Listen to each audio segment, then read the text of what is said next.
Hi teachers அனைவருக்கும் வணக்கம். ரொம்பவே முக்கியமான அப்டேட் என்ன அப்படின்னு சொல்லி பார்த்தீங்கன்னா, பள்ளிக்கல்வி இயக்குனர் அவர்கள் வந்து ஒரு பேட்டியில சொல்லியிருக்காங்க. காலி பணியிடங்கள் வந்து நிரப்புறதற்கான நடவடிக்கை எடுக்கப்பட்டு வருது அப்படின்னு சொல்லிட்டு. ஸோ இதில என்ன சொல்லியிருக்காங்க அப்படின்னு சொல்லி பார்த்தீங்கன்னா, பட்டதாரி முதுகலை ஆசிரியர்கள் பணியிடங்கள் விரைவில் நிரப்ப நடவடிக்கை எடுக்கப்படும் அப்படின்னு சொல்லியிருக்காங்க. அதேபோல தேவையான ஆசிரியர்களை பள்ளி நிர்வாக கமிட்டி மூலம், அதாவது எஸ்எம்சி மூலியமா நிரப்பிக்கொள்ள அறிவுறுத்தப்பட்டுள்ளது. அதற்கான நிதியை அரசு ஒதுக்கியுள்ளது அப்படின்னு சொல்லியிருக்காங்க. தற்போது பார்த்தீங்கன்னா, நெறைய ஸ்கூல்ல ஹெச்எம்ஸ் வந்து ரிட்டயர்ட் ஆகியிருக்காங்க. ஸோ அவங்க இப்போ ஹையர் செகண்டரி ஸ்கூலாக இருந்துச்சுன்னா, அங்கே வந்து பிஜிஸ் வந்து பார்த்தீங்கன்னா, ஹெச்எம் அந்த ஒர்க்கை வந்து பார்ப்பாங்க.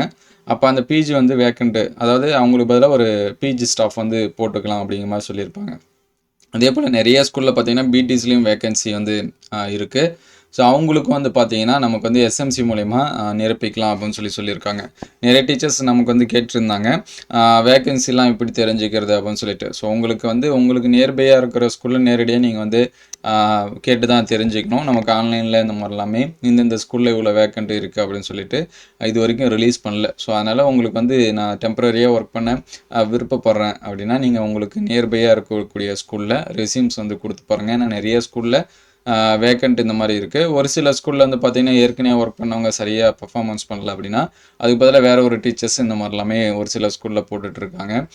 அல்லது அந்த டீச்சர்ஸ் வந்து வேறு ஸ்கூலுக்கு கூட போயிருக்கலாம். அதனாலேயும் வந்து கொடுத்துட்ருக்காங்க. சரிங்களா? அதனால் உங்களுக்கு விருப்பமாக இருந்துச்சுன்னா நீங்கள் வந்து கொடுங்க. இது கூடவே பார்த்தீங்கன்னா 1300 உடற்கல்வி ஆசிரியர்களையும் நியமிக்க டிஆர்பிக்கு உத்தரவிடப்பட்டுள்ளது அப்படின்னு சொல்லியிருக்காங்க.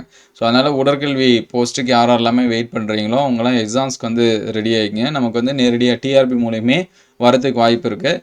ஸோ நிறைய பேர் கேட்டுருக்கிறது என்ன அப்படின்னு சொல்லி பார்த்தீங்கன்னா, இந்த பிடி எக்ஸாம் ஆல்ரெடி நமக்கு வந்து இன்னும் ஆன்லைனில் வந்து அந்த ஆனுவல் பிளான் வந்து கொடுத்துருந்தாங்க.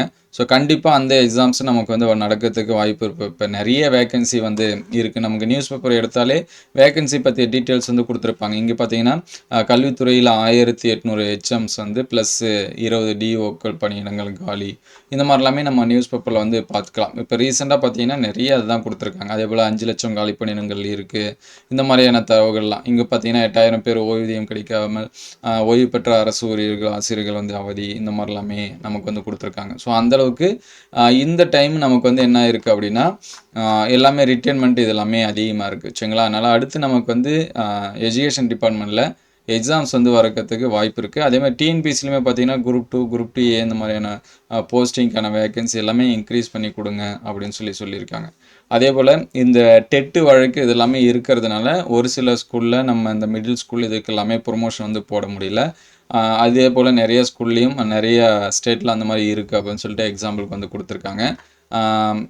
இங்கே ரொம்ப முக்கியம் என்ன அப்படின்னு சொல்லி பார்த்தீங்கன்னா, அந்த டிஓ இவங்களுடைய வேக்கன்சி எல்லாமே ஒரு வாரத்தில் வந்து பணியிடம் வந்து நிரப்பப்படும் அப்படின்னு சொல்லியிருக்காங்க. அதே போல் பார்த்தீங்கன்னா மைனாரிட்டி ஸ்கூலில் ஒர்க் பண்ணுறவங்களுக்கு அந்த ப்ரொமோஷன் இது எல்லாமே டெட்டு வந்து கிடையாது அப்படிங்கிற மாதிரி சொல்லியிருக்காங்க. ஆல்ரெடி நமக்கு வந்து தெரிஞ்சது தான். இருந்தாலும் ஒரு சில ஸ்கூலில் வந்து இந்த மாதிரி வேணும் அப்படிங்கிற மாதிரி சொல்லியிருந்தாங்க. ஸோ அதுக்கு வந்து பார்த்திங்கன்னா பதில் சொல்லியிருக்காங்க. மைனாரிட்டி பள்ளிகளில் நியமனம் பதவி உயர்வுகளுக்கு டெட்டு கட்டாயம் இல்லை, இவ்வாறு அவர் கூறினார் அப்படின்னு சொல்லியிருக்காங்க. ஸோ அடுத்தடுத்து பார்த்தீங்கன்னா நமக்கு வந்து இந்த மாதிரி அந்த வேக்கன்சி பற்றின நியூஸாக நமக்கு வந்து வந்துட்டுருக்கு. ஸோ கண்டிப்பாக அடுத்து நமக்கு எக்ஸாம்ஸ் வந்து வரதுக்கு சான்ஸ் நிறையா இருக்குது. அதனால் எக்ஸாம்ஸ்க்கு வந்து படிக்கிறவங்க தொடர்ந்து படிங்க. இதுலையுமே ஒரு சில பேர் வந்து டவுட் கேட்டுட்ருக்காங்க. நான் இப்போ எஸ்எம்சியை ஒர்க் பண்ணிவிட்டு படிக்கவா அப்படின்னு சொல்லிட்டு. நம்ம எப்பயுமே ஏற்கனவே சொல்கிறது தான், என்னுடைய குடும்ப சூழ்நிலைக்கு நான் வந்து வேலைக்கு போயே தான் ஆவேன் அப்படின்னா தான் என்னோடய ஃபேமிலியை ரன் பண்ண முடியும் அப்படிங்கிற சுச்சுவேஷன் இருந்துச்சுன்னா நீங்கள் போங்க. அதர்வைஸ் கொஞ்சம் எக்ஸாம்ஸ்க்கு வந்து ஸ்பெண்ட் பண்ணுங்கள். அது நீங்கள் டிஎன்பிசி படித்தாலும் சரி, அல்லது டிஆர்பியில் படித்தாலும் சரி, இல்லை நான் சிலபஸ் எல்லாமே கம்ப்ளீட் பண்ணிட்டேன், எக்ஸாம் எப்போ வந்தாலும் எனக்கு ஓகே, நான் வந்து ரெடியாக இருக்கேன் அப்படிங்கிற பட்சத்தில் நீங்கள் வந்து என்ன பண்ணலாம், ஒர்க் போகலாம்.